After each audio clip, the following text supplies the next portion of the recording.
নমস্কার, মনির কিচেনে আপনাদের সকলকে স্বাগত জানাই। আজ আমি সম্পূর্ণ নিরামিষ উচ্ছে আলু বেগুনের চচ্চড়ি বানাবো। তার রেসিপি আপনাদের সঙ্গে শেয়ার করতে চলে এলাম। ভিডিওটি অবশ্যই শেষ অবধি দেখতে থাকুন, নিশ্চয়ই ভালো লাগবে। এখানে হলুদ সর্ষে আর কালো সর্ষে নিয়েছি, বেটে নেব। উচ্ছে আলু বেগুন কেটে রেখেছি। কড়াই দিয়েছি তেল গরম হয়ে গেছে। গরম তেলের মধ্যে কেটে রাখা উচ্ছেগুলো আমি দিয়ে দিলাম।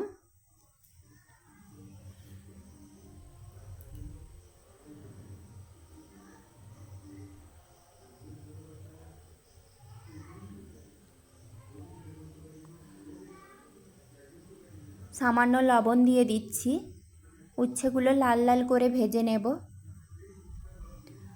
উচ্ছে ভাজা হয়ে গেছে, এখন নামিয়ে নেব। উচ্ছে ভাজা তেলের মধ্যে কেটে রাখা আলুগুলো ভেজে নেব। দিয়ে দিচ্ছি সামান্য লবণ আর হলুদ গুঁড়ো।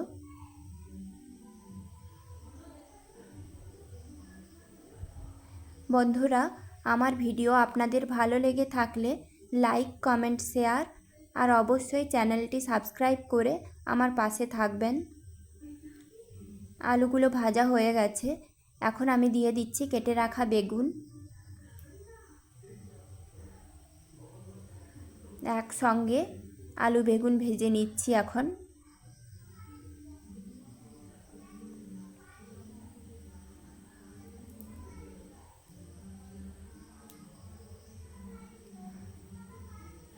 বেগুন ভাজা হয়ে গেছে, দেখেই বোঝা যাচ্ছে।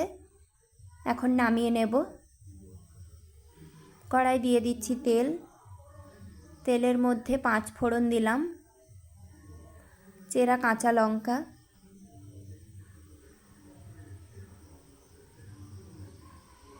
আদা বাটা, জিরে বাটা, নেড়ে চেড়ে কষিয়ে নেব। মশলাটা এখন ভাজা ভাজা হয়ে গেছে।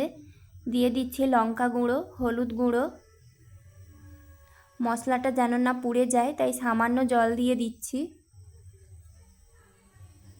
এভাবে কষাতে থাকবো। এখন দিয়ে দিচ্ছি সর্ষে বাটা।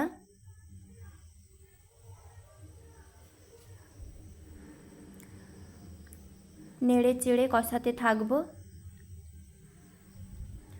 সর্ষে বাটার গন্ধ যেন না থাকে। দেখুন মশলা থেকে তেল ছেড়ে যাচ্ছে।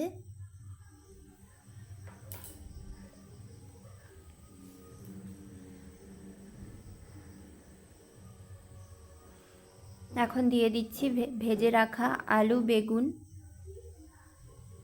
মশলার সঙ্গে আলু বেগুন খুব ভালোভাবে মিক্স করে নিতে হবে। দিয়ে দিচ্ছি পরিমাণ মতো লবণ।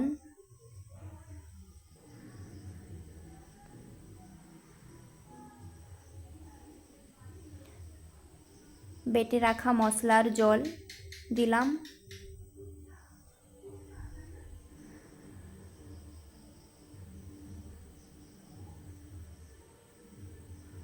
এখন আমি ঢাকনা দিয়ে রান্না করে নেব।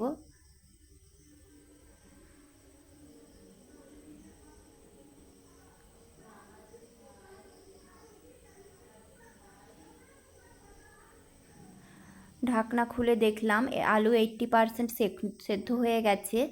এখন আমি ভেজে রাখা উচ্ছেগুলো দিয়ে দিচ্ছি।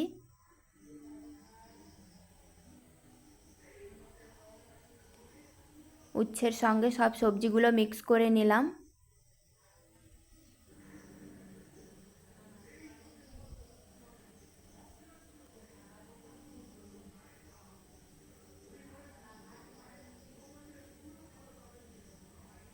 এখন জল শুকিয়ে গেছে, আলুগুলোও সেদ্ধ হয়ে গেছে।